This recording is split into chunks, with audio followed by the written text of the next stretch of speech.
miška sta potovala po svetu.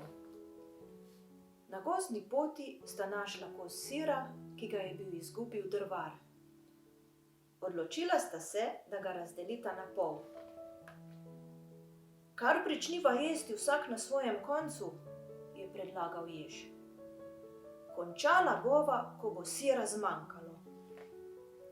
Ne, to bi ne bilo pravično, ga je zavrnila miška. Večji si in pohrustal bi veliko več kot jaz.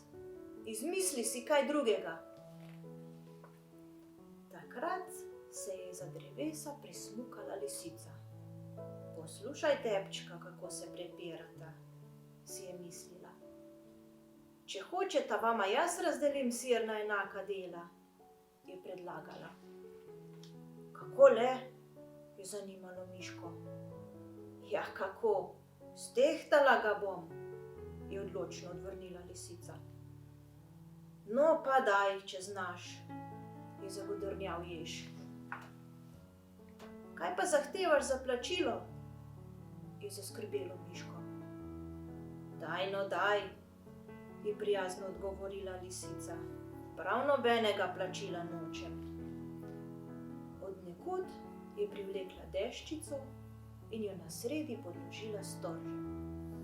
Tehtnica je bila nared. Nato je sir prelomila na 2 dela in vsakega položila na svoj konec deščice. Tale košček na tej strani je nekoliko pretežak, je ugotovila, ga naglo pograbila in ugriznila vanj.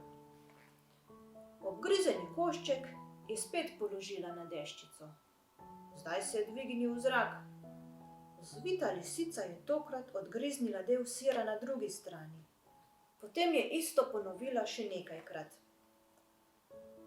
Nekam dolgo tehtaš, je nejevoljno pripomnil jež.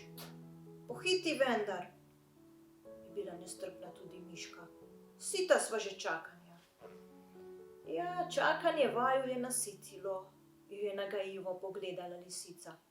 Še sreča, se je zasmejala in pojedla še zadnji košček sira. Nato je smuknila nazaj v gozd in za njo je ostala samo prazna deščica, ki se je zibala na smrekovem storžu.